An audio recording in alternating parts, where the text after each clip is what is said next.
রাজধানীর আসাদ গেটে petrol pump পরিদর্শনে এসেছেন জামায়াত আমির ডক্টর শফিকুর রহমান। আমরা দেখতে পাচ্ছি বর্তমানে তেলের যে সংকট, সেই সংকট তিনি সরাসরি দেখতে এসেছেন এবং পেট্রোল পাম্পে আসলে তেল আছে কিনা সেসব বিষয় তিনি পরিদর্শন করবেন। দেখছেন জামায়াত আমির ডক্টর শফিকুর রহমান, তিনি এসেছেন আসাদ গেটের সোনার বাংলা পেট্রোল পাম্প। এখানে দুটি পাম্প রয়েছে, তেলের পাম্প, এবং সেখানে তেলের যেই সংকট সেসব তিনি ঘুরে দেখছেন। স্পোর্টস ক্লাব তেলের পাম্প, এই পাম্পে পরিদর্শনে এসেছেন প্রধান বিরোধী নেতা ডক্টর শফিকুর রহমান এবং জামায়াত আমির এবং বিরোধী দলীয় নেতা ডক্টর শফিকুর রহমান তিনি এসেছেন।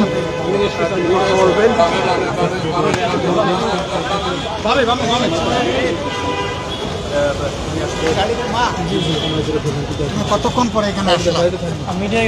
হ্যাঁ, ও মিডিয়ার গাড়ি, এটা তোমারটা হিসাবে নাই। দেখতে পাচ্ছেন জামায়াত আমির এই মুহূর্তে তেলের যে পাম্প, সেই পাম্প পরিদর্শন করছেন।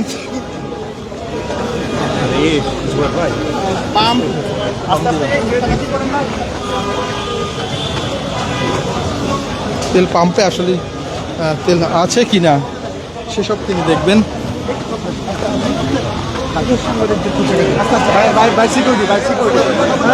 কিসের বাই সিকিউরিটি, কিসের সিকিউরিটি? একটু পিছিয়ে যান ভাই ভাই।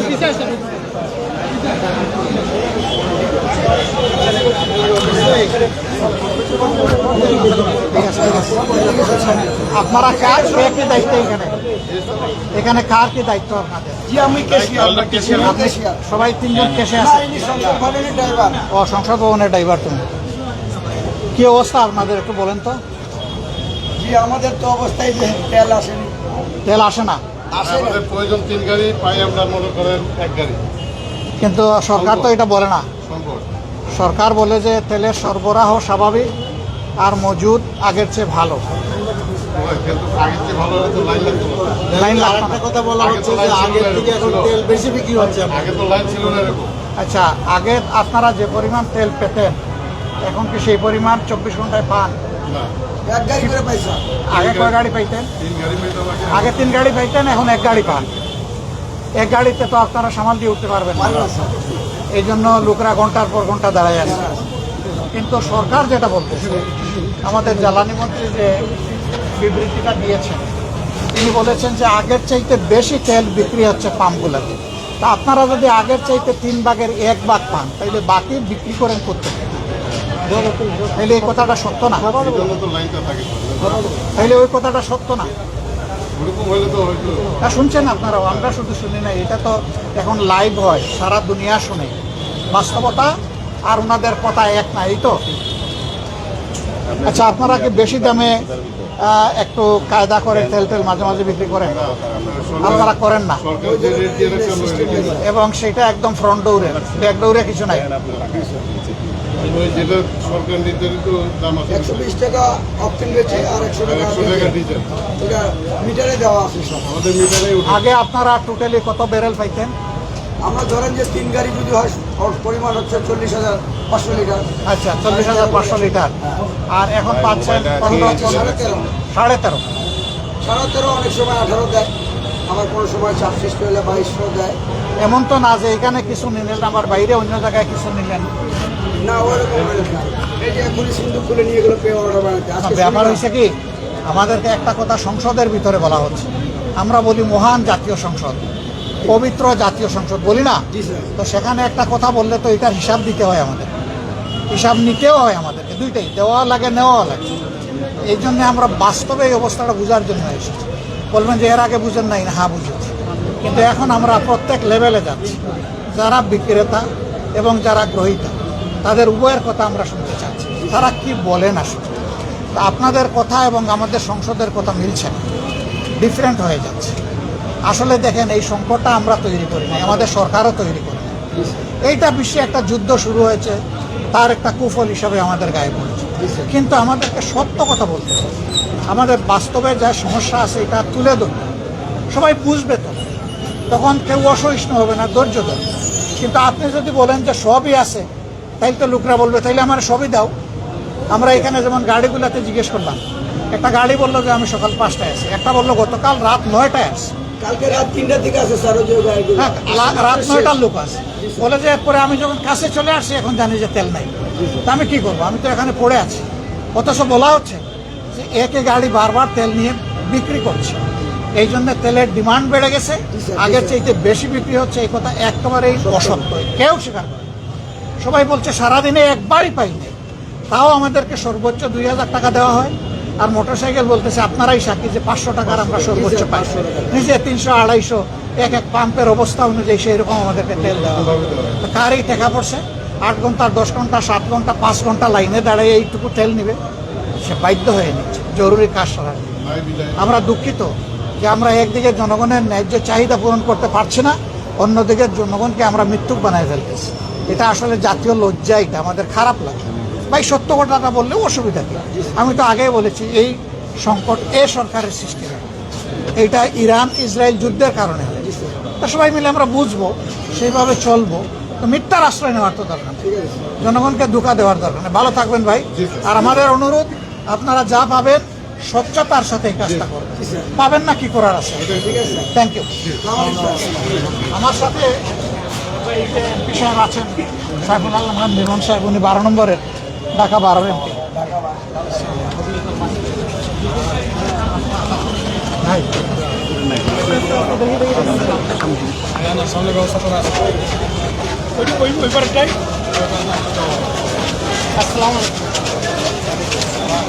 দেখতে পাচ্ছেন পেট্রোল পাম্পে তিনি ঘুরে দেখেছেন এবং সেখানে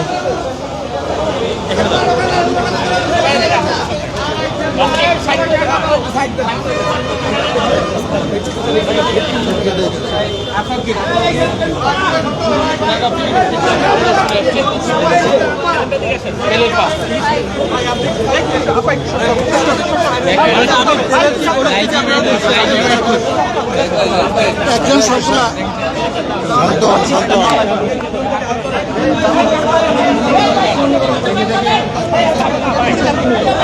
একটু যাবেন না ভাই?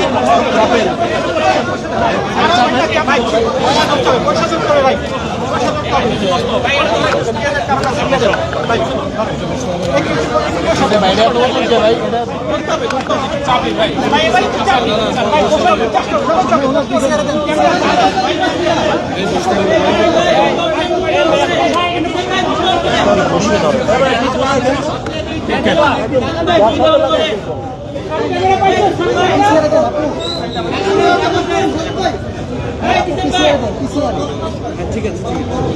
ভাই লাইভে ঢুকতে পারেন। আপনারা ইতিমধ্যে অবগত হয়েছেন বাংলাদেশ জাতীয় সংসদের মাননীয় বিরোধী দলীয় নেতা বাংলাদেশ জামাত ইসলামীর সংগ্রামী আমির আজকে শিশু হাসপাতাল ভিজিট করেছেন, এখানে তিনি ব্রিফও করেছেন। এখন পেট্রোল পাম্প ভিজিট করেছেন, এই পর্যায়ে সাংবাদিকদের উদ্দেশ্যে ব্রিফ করছেন আমাদের সংগঠনের প্রিয় নেতা বাংলাদেশ জামাত ইসলামীর সংগ্রামী আমির জাতীয় সংসদের মাননীয় বিরোধী দলীয় নেতা জনাব ডক্টর শফিকুর রহমান। আসসালামু আলাইকুম রহমতুল্লাহ। সাংবাদিক বন্ধুগণ, আপনারা দেখতে পাচ্ছেন আমার সাথে এখানে আছে বাংলাদেশ জামাত ইসলামের কেন্দ্রীয় নির্বাহী পরিষদ সদস্য এবং ঢাকা 12 আসনের সম্মানিত সংসদ সদস্য জনাব সাইফুল আলম খান মিলন। আমার পাশে আছেন নির্বাহী পরিষদের আরেকজন সম্মানিত সদস্য, এই আসন থেকেই যিনি আমাদের ক্যান্ডিডেট ছিলেন, পরে আমরা নির্বাচনী ঐক্যের কারণে এটা ছেড়ে দিয়েছিলাম, জনাব মোবারক হুসাইন। এইদিকে আছেন ঢাকা মহানগরী উত্তরের সম্মানিত আমির নির্বাহী পরিষদ সদস্য জনাব মোহাম্মদ সেলিমউদ্দিন। এইদিকে ঢাকা উত্তরের সেক্রেটারি নির্বাহী পরিষদ সদস্য জনাব ডক্টর রেজাউল করিম। আরও নেতৃবৃন্দ এখানে আছেন। তা আপনারা কেমন আছেন সবাই? আলহামদুলিল্লাহ। আমরা আজকে বের হয়েছি মূলত জনদুর্ভোগ আছে কিনা বাংলাদেশ এটা বুঝার জন্য। আমরা প্রথমেই গিয়েছিলাম হেলথ সেক্টরের একটা গুরুত্বপূর্ণ প্রতিষ্ঠান শিশু হাসপাতাল দেখতে। সেখানে কর্তৃপক্ষ আমাদের সাথে ছিলেন, তারা আমাদেরকে অভ্যর্থনা জানিয়েছেন, আমরা তাদেরকে ধন্যবাদ জানাই। তারপরে আমরা হাসপাতালের ভিতরে গিয়েছি। বর্তমানে হাম নিয়ে যে বিব্রতকর অবস্থায় দেশবাসী আছে এটা বোঝার জন্য আমরা মূলত গিয়েছিলাম। তো সেখানে আমরা গিয়ে যেটা দেখলাম এইটা বাংলাদেশের একমাত্র স্পেশালাইজড ডেডিকেটেড শিশু হাসপাতাল সরকারিভাবে। এই জন্য সারা দেশ থেকে এখানে রুগী চলে আসে রেফার। তারা এর চাপ নিতে পারছে না। অনেক রুগী এখান থেকে চিকিৎসা না পেয়ে ফেরত যাচ্ছেন। তারা কোথায় যাচ্ছেন তারা তো বলতে পারবেন না, আল্লাহ তালাই ভালো জানে। কাজেই চিকিৎসা ব্যবস্থায় বড় ধরনের একটা ধাক্কা লেগেছে আমাদের অচি, অবুজ, ফিরিস্তা শিশুদের গায়ে। আমরা সেখানে গিয়ে দেখলাম অনেক শিশুই আছেন। এর মাঝে এই হাসপাতালটা সরকারি না, এটা হচ্ছে সংবিধিবদ্ধ একটা হাসপাতাল। সরকার প্রতি বছর আগে দিত 30 কোটি, এবার দিচ্ছে 28 কোটি। সেই 28 কোটির মধ্যে এ পর্যন্ত তারা ফার্স্ট কোয়ার্টারে 7 কোটি টাকা পেয়েছেন, বাকিটা হয়তো তারা পাবে। কিন্তু এ দিয়ে হাসপাতাল চলে না। এখানে 700টা বেড আছে, বেডের মধ্যে 250 বেড হইল ফ্রি, বাকিগুলো সব রুগীদেরকে খরচ দিয়ে এখানে থাকতে হয় সব কিছু। তো সেই হিসাবে তারা চালাচ্ছে এবং তারা যেটুকু সম্ভব তাদের পক্ষে সর্বোচ্চ চেষ্টা করছে। আমরা ঘুরে ঘুরে দেখেছি, আমরা শিশুদেরকেও পরিদর্শন করেছি, তাদের গার্জিয়ানদের সাথে কথা বলেছি। আমরা বুঝতে পেরেছি যে এখানে আরও অনেক গুরুত্ব দেওয়া দরকার সরকার। আমরা এও জানতে পেরেছি যে করোনা হাম শুরু হওয়ার পরে হামের ট্রিটমেন্টের জন্য একটা আইসিইউ সরকার করে দিয়েছে। আমরা সরকারকে ধন্যবাদ জানাই। ভালো কাজ সরকার করলে আমরা আগেই বলেছি সমর্থন শুধু করবো না, সহযোগিতা। কিন্তু প্রয়োজন অনেক। এই হাসপাতালের বেড বাড়ানো দরকার, সেই সুযোগ আছে। আমরা সরকারের কাছে দাবি জানাই এই হাসপাতালকে, যেহেতু একমাত্র হাসপাতাল বাংলাদেশের স্পেশালাইজড শিশু ক্ষেত্রে সরকারি, এটার বেড বাড়িয়ে অন্তত 2000 করার ব্যবস্থা করা, তাইলে মানুষ কিছুটা রিলিফ পাবে। 2 নম্বর, আমরা জানলাম যে এখানে বিভিন্ন লোকদের অনুদান আছে সরকারের বাইরে। আমরা একটা দল, আমরা জনকল্যাণে বিশ্বাসী একটা দল। জনকল্যাণে আমাদের নিয়মিত কিছু কর্মসূচি থাকে। সেই কর্মসূচির অংশ হিসাবে আমরা একটু শরীক হওয়ার আগ্রহ ব্যক্ত করলে কর্তৃপক্ষ সাদরে এটাকে গ্রহণ করে। আমরা একটা পরিমাণ বলেছিলাম, তারা আরও বাড়িয়ে একটি যন্ত্র সরবরাহ করার জন্য বলেছেন, যেটার অভাবে এখানে শিশুরা কষ্ট পাচ্ছে সেটা ওখানে বলেছি। একটা ব্রঙ্কোস্কোপিক মেশিন তাদেরকে দেওয়ার জন্য বলেছেন। আমরা চেষ্টা করব আপনারা দোয়া। এরপরে বের হয়ে এসে বিভিন্ন জায়গায় লাইনে দাঁড়িয়ে থাকা গাড়িগুলোর যারা চালক মালিক, তাদের সাথে আমরা কথা বলেছি। আস্তে আস্তে নেমেছি গাড়ি থেকে, তাদের সাথে গিয়ে কথা বলেছি। যারা মোটরসাইকেলে তেল নেওয়ার জন্য দাঁড়িয়ে আছেন তাদের সাথে কথা বলেছি। মালিকদের সাথে, আমাদের চালক বন্ধুদের সাথে কথা বলে বুঝতে পারলাম যে একটা গাড়িকে একবারে 2000 টাকার বেশি তেল দেওয়া হয়, আর একটা মোটরসাইকেলকে সর্বোচ্চ 500, নিচে 150 টাকার পর্যন্ত তেল দেওয়া হয়। এইটা বিভিন্ন পাম্প ভেদে এই বেশ কমটা হয়। এরপরে আমরা এসেছি এখানে পাম্পের কর্তৃপক্ষের সাথে কথা বলতে। মালিকদেরকেও এখানে ছিলেন, এখানে যারা ম্যানেজমেন্টে আছেন তাদের সাথে আমরা কথা বলি। তারা আমাদেরকে জানাচ্ছে এটা হলো আগে প্রতিদিন তারা 3 গাড়ি তেল পেতেন। এই সংকট সৃষ্টি হওয়ার পরে দেওয়া হয় 1 গাড়ি। এইটা দিয়ে তারা 24 ঘন্টা কাভার করতে পারেন না। যত সময় থাকে দেন, যখন থাকে না তখন তারা বন্ধ করতে বাধ্য হয়। অথচ সরকারের পক্ষ থেকে বলা হচ্ছে আগের স্বাভাবিক সময়ের চাইতে এখন তেল অনেক বেশি বিক্রি হচ্ছে। তাদেরকে আমরা জিজ্ঞেস করলাম, পান যখন 3 ভাগের 1 ভাগ, আপনারা বেশি বিক্রি করেন প্রত্যেকে? তারা বললেন যে এই কথাটা সত্য। আমরা যেহেতু 3 ভাগের 1 ভাগ পাই, ওই আগের 3 ভাগের 1 ভাগই আমরা পাই। সমানও পারি না, বেশি তো প্রশ্নই। সম্মানিত ভাইয়েরা, কি বলবো, জাতীয় সংসদকে বলা হচ্ছে মহান জাতীয় সংসদ, পবিত্র জাতীয় সংসদ, সার্বভৌম জাতীয় সংসদ, অনেক কিছু বলা হচ্ছে। কিন্তু সেই জাতীয় সংসদে দাঁড়িয়ে যদি জাতিকে অন্ধকারে রাখা হয় এবং সত্য কথা বলা না হয়, যদি অসত্য তথ্য দেওয়া হয়, তাহলে এটা জাতির জন্য দুর্ভাগ্যের এবং লজ্জা। আমরা দুঃখ প্রকাশ করছি যারা এই তেল নিতে গিয়ে ঘন্টার পর ঘন্টা কষ্ট করছেন, রোদে পুড়ে এবং বৃষ্টিতে ভিজে।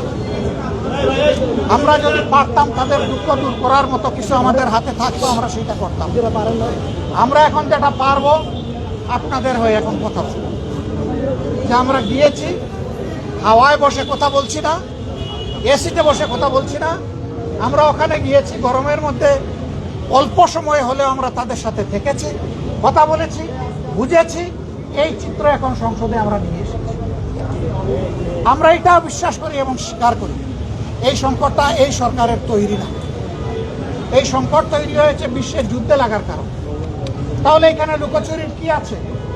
আমরা খোলামেলা সত্য কথাটা বলি, সবাই মিলে তার সমাধানের পথ খুঁজে বের করি। তা না করে ধামা চাপা দেওয়া হলে, ধামা চাপা দিলে সেচে কি পাওয়ার টিলার চালানোর জন্য আমার কৃষক ভাইটা তেল পাবে? যারা বাইক চালাইয়া নিজের সংসারটা কোনো স্রোত নির্বাহ করে, আমি জিজ্ঞেস করেছি ভাই আগে কত, বলে যে আগে 2,000 টাকা রুজি করতাম, এখন কত? কয় না এখন তো 500-600। অথচ দ্রব্যের মূল্য বেড়ে গেছে দুইটা কারণে। একটা হলো তেলের বাজারে অস্থিরতা, সংকট, এই জন্য পরিবহন খরচ বেড়ে গেছে। আর একটা হলো চাঁদাবাজের রেটও বাড়াই গেছে। এই দুইটার ভার এসে সাধারণ জনগণের গাড়ে পড়তেছে। আমরা ইনশাল্লাহ এই ব্যাপারে কথা বলবো। আমরা সকল অন্যায়ের বিপক্ষে। আমরা বলতে খারাপ, আপনাদেরকে বাদ দিয়ে নয়, এই সবাই মিলিয়ে আমরা। আপনারা আমাদেরকে সংসদে পাঠিয়েছেন ভোট দিয়ে, আশা করেছিলেন আমরা সরকার গঠন করব। আল্লাহর ইচ্ছেটা হয় নাই, এই নিয়ে কোনো আফসোস নাই। আমরা সরকার গঠন করলাম কি করলাম না, এটা আমাদের কাছে বড় ব্যাপার নয়। আমাদের কাছে বড় ব্যাপার আমরা জনগণের জন্য কথা বলতে পারলাম কিনা, কাজ করতে পারলাম। আমরা কথাও বলবো, যেখানে সম্ভব কাজও করবো ইনশাআল্লাহ। সব কাজ এখন চাইলেই আমরা পারবো না, যা আমরা পারবো তা আমরা করবো ইনশাআল্লাহ। একদিকে এই অবস্থা, অন্যদিকে আইন শৃঙ্খলার মারাত্মক অবস্থা। আপনারা দেখেছেন আজকে 3 দিন হয়ে গেছে, আর 4 দিন হবে। গাজীপুরের মাওনায় একজন ইমাম সাহেবের মেয়েকে দিনে দুপুরে তার সামনে থেকে ঘরের দরজা ভেঙে মেয়েটাকে কিডন্যাপ করে নিয়েছে কিছু দুর্বৃত্ত। আমরা খবর পেয়েছি তারা রাজনৈতিক পৃষ্ঠপোষকতা এই দুর্বৃত্তপনা করেছে। বাবা বলতেছে আমার মেয়েটা যদি দুনিয়া থেকে চলে যেত এত কষ্ট আমার লাগতো না। এখন আমার মেয়েটা কোথায় আছে আমি তো জানি না। আমি সেই দুর্ভাগা বাবা, যার চোখের সামনে থেকে আমার কলিজার টুকরাকে কেড়ে নিল। আমি চেয়ে চেয়ে শুধু চোখের জল পানি ফেললাম, আমি আর কিছু করতে পারলাম না। ও বাবা, জাতি হিসাবে আমরা তোমার কাছে লজ্জিত, তুমি আমাদেরকে ক্ষমা করো। সরকারকে বলবো, প্রধানমন্ত্রীর হস্তক্ষেপে সচিবালয়ের একজন কর্মকর্তা কর্মচারীর এক ছেলেকে এরকম অপহরণ করা হয়েছিল। ওনার হস্তক্ষেপে 24 ঘন্টার মধ্যে মা বাপ তাকে ফিরে পেয়েছিল।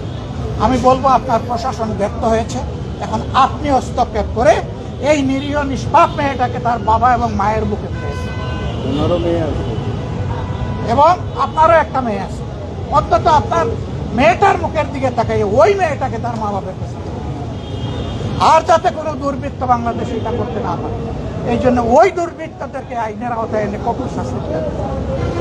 জনগণের সামনে এই শাস্তিটা দৃশ্যমান করে, দ্রুত বিচার করে ওদেরকে তাদের পূর্ণ পাওনাটা বুঝিয়ে দেন। জনগণ আপনার জন্য দোয়া করবে। আর আপনি যদি তা না করেন তাহলে সিদ্ধান্ত নেওয়ার ব্যাপার আপনার। যে দেশের সরকার একটা অবুঝ নিরীহ মেয়ের জীবনের নিরাপত্তা দিতে পারে না, সেই সরকারের দেশ চালানোর নৈতিক অধিকার কতটুকু সেটা আপনারাই বিচার করবেন, আপনাদের উপর ছেড়ে দেবেন। দেশবাসীও বিচার করবেন। আপনারা ভালো থাকবেন।